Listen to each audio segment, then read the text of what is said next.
अभय दुबे भी मेरे साथ जुड़ गए और गोपाल कृष्ण अग्रवाल भी। बीजेपी प्रवक्ता गोपाल जी और अभय दुबे कांग्रेस से। अभय जी, पहला रिएक्शन आपका इस विक्ट्री पर भारतीय जनता पार्टी की और आम आदमी पार्टी। अब तो एग्जिट पोल की भी बात करना लाजमी हो जाता है क्योंकि अब एग्जिट पोल के भी आंकड़ों के आसपास आता हुआ ये रिजल्ट दिख रहा है।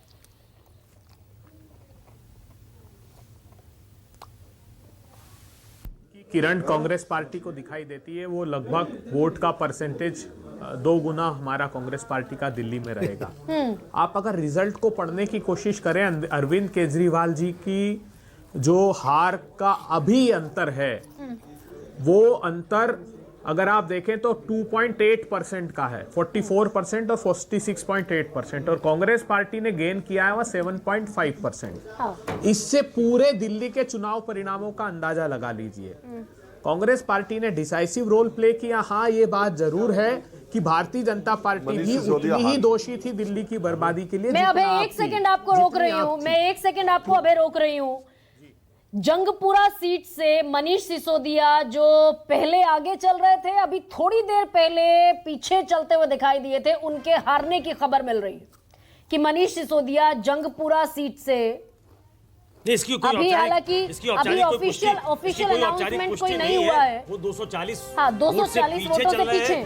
जब थोड़ी देर पहले मैंने देखा था तो वहाँ 3 राउंड की काउंटिंग बाकी थी। हो सकता है कि खबर आ गई इलेक्शन कमिशन में अब दो मेरे पास वर्जन्स हैं। प्रोसेस के थ्रू आगे चल रहा है। सुकेश जी थोड़ा आगे चल रहा है। वहां पर अनाउंसमेंट बूथ पर कोई हमारे जानने वाले उन्होंने कह दिया अनाउंसमेंट। हालांकि अभी इंतजार करना औपचारिक तौर पे औपचारिक घोषणा का इंतजार करना चाहिए, लेकिन ये बड़ा सेटबैक है आम आदमी पार्टी के लिए। अबे आप कुछ कह रहे थे, प्लीज कैरी ऑन। घोषित हो गया पड़ा। जी गरिमा जी, आप अगर कह रही हैं कि मनीष सिसोदिया हार गए तो ये एक पे एक फ्री है। ये जो दिल्ली में पॉलिसी अडॉप्ट की थी ना इन्होंने, एक पे एक शराब फ्री, तो अरविंद केजरीवाल पे मनीष सिसोदिया फ्री। ये इनको मूल्यांकन करना चाहिए था। पहली बात तो ये जो बुनियादी तौर पर आंदोलन था, ये राष्ट्रीय स्वयंसेवक संघ के अम्ब्रेला के नीचे अन्ना हजारे और आम आदमी पार्टी पूरा नहीं कह सकता, लेकिन जो कुछ नेता थे जिनको सत्ता की भूख सता रही थी, वो आरएसएस के बैनर के तले इकट्ठा हुए थे। एक के बाद एक जो उस विचार से सहमत नहीं थे वो अलग होते गए, और आखिरी में ये मुखौटा उतर गया दिल्ली में। आप देखिए दिल्ली को, लेकिन मैं फिर कह रहा हूं कि दिल्ली की बर्बादी और बदहाली के लिए दोनों रिस्पॉन्सिबल थे। एयर क्वालिटी इंडेक्स के लिए दोनों को नोटिस सुप्रीम कोर्ट ने दिया, बीजेपी और आप पार्टी को। सॉलिड वेस्ट मैनेजमेंट के लिए दोनों लोगों को रिस्पॉन्सिबल ठहराया, क्योंकि जो रूल 16 थे सॉलिड वेस्ट मैनेजमेंट के, उसके लिए दोनों रिस्पॉन्सिबल थे। यमुना के पानी के लिए एनजीटी ने 50। अबे जी, ये भी सच है ना। नहीं, ठीक अगर है। दोनों से लोग निराश थे, दोनों रिस्पॉन्सिबल थे, तो कांग्रेस को कम से कम अपने मार्जिन को विक्ट्री एज तक पहुंचाना और आसान हो गया था कांग्रेस के लिए। देखिए, पॉलिटिकल हिस्ट्री, आप अगर राजनीति का इतिहास पढ़ेंगे तो आपको ये बात पता लगेगी। वैश्विक स्तर पर भी देखेंगे तो जिनका वोट बेस एकदम नीचे चले जाता है, उनसे आप ये अपेक्षा नहीं करें कि बहुत 10-20 सीटें वो एक साथ जीत जाएंगे। नहीं, लोकसभा में तो 19% वोट शेयर था ना कांग्रेस का। लोकसभा और असेंबली में अंतर है।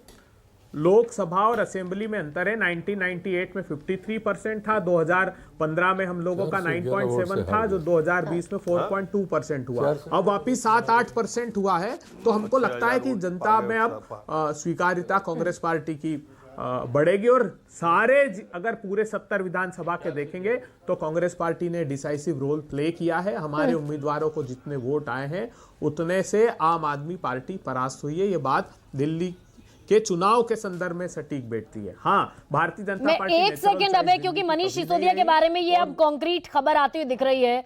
अब लगातार इस तरह के रिएक्शन आ रहे हैं। निवान शर्मा मेरे साथ है। निवान, मनीष सिसोदिया के अपनी सीट पर हार जाने के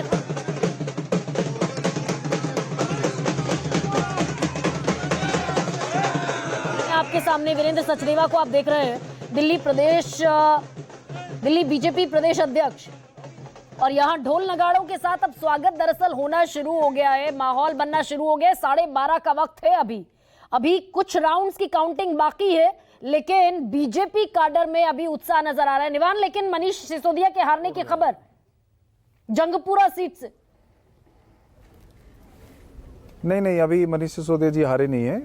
200 के आसपास का मार्जिन है, वो इंतजार करना चाहिए। अभी तो देखिए 3-4 राउंड की वहां पे गिनती बाकी है। हाँ। और हम तो जनता का निर्णय जो भी है उसका इंतजार कर रहे हैं। जैसे निर्णय आएगा वो सबको माननीय होगा। लेकिन हमें ये अब क्या उम्मीद है ये कि जितने भी अब हम जितने कवर अप भी करेंगे। जो भी तस्वीर दिख रही है निवान, क्या वो निश्चित तौर पर एक मेजर सेटबैक है पार्टी के लिए? अरविंद केजरीवाल पीछे, सौरभ भारद्वाज पीछे, सोमनाथ भारती पीछे, आतिशी पीछे, मनीष सिसोदिया पीछे, तो जितने भी टॉप शॉट्स हैं पार्टी के वो सब पीछे चलते हुए नजर आ रहे हैं। और अभी 12:30 का वक्त है और लीड बहुत ज्यादा नहीं है।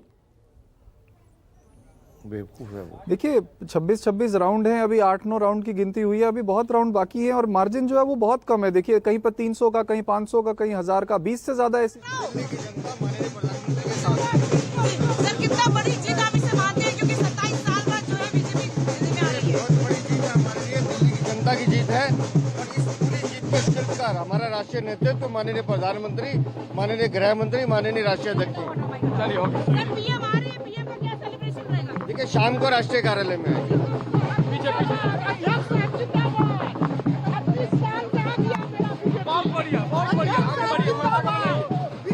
तो वीरेंद्र सचदेवा दरअसल क्रेडिट देते हुए दिख रहे हैं 3 लोगों को, देश के प्रधानमंत्री नरेंद्र मोदी, देश के गृह मंत्री अमित शाह और अलावा इसके बीजेपी के राष्ट्रीय अध्यक्ष जेपी नड्डा। 3 लोगों को क्रेडिट देते हुए दिल्ली बीजेपी प्रदेश अध्यक्ष वीरेंद्र सचदेवा इस समय नजर आ रहे हैं। निवान, आपसे मैं बातचीत कर रही थी, ये मेजर सेटबैक है क्या निवान? अभी तक तो जीत की घोषणाएं इन सारी, कम से कम जितनी भी बिग कॉन्स्टिट्यूएंसीज हैं, जो हॉट सीट्स हैं दिल्ली की, उन पर आपके फेवर में खबरें आती हुई दिखाई देनी चाहिए थी, लेकिन हर सीट से सेटबैक है।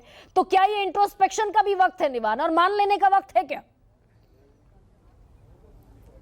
नहीं देखिए, बिल्कुल मैं तो ये कह रहा हूं कि हमने तो जनता के मुद्दों पे चुनाव लड़ा है। हम तो मुद्दों पे, और देश में चुनाव तो मुद्दों पे ही होना चाहिए। हाँ। इसमें इंट्रोस्पेक्शन की जरूरत वहां पर बीजेपी को होनी चाहिए कि क्या देश का चुनाव इलेक्शन कमीशन, पुलिस और इन गुंडों को यूज करके लड़ना चाहिए कि हमारी तरह ईमानदारी से लड़ना चाहिए? हमारे पास तो ना इतना फंड है। जो पोल प्रोमिसेस थे आपके, वो डिलीवर नहीं हो पाए, वो प्रोमिसेस पूरे नहीं हो पाए, ये उल्टा पड़ा क्या दिल्ली में?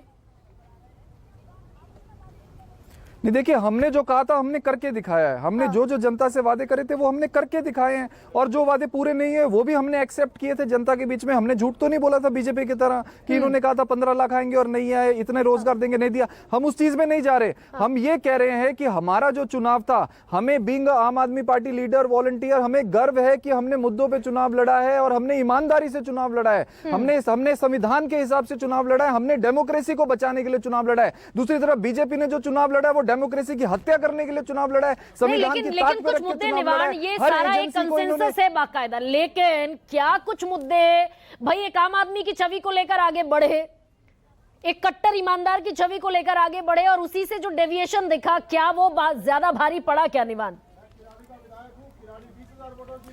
देखिए, सत्ता जो सिस्टम को बदलने की लड़ाई है वो इतनी आसान तो होती नहीं। जब सामने इतना पहाड़ जैसा सिस्टम हो, जब सामने ऐसा सिस्टम हो जो बिना किसी कंप्लेंट के 4-4 जगह रेड मार देता हो, जब सामने ऐसा सिस्टम हो जिसके पास हजारों करोड़ रुपए की ताकत हो, जिसके पास हजारों गुंडों की ताकत हो, जिसके पास हजारों पुलिस वालों की ताकत हो, और इस वक्त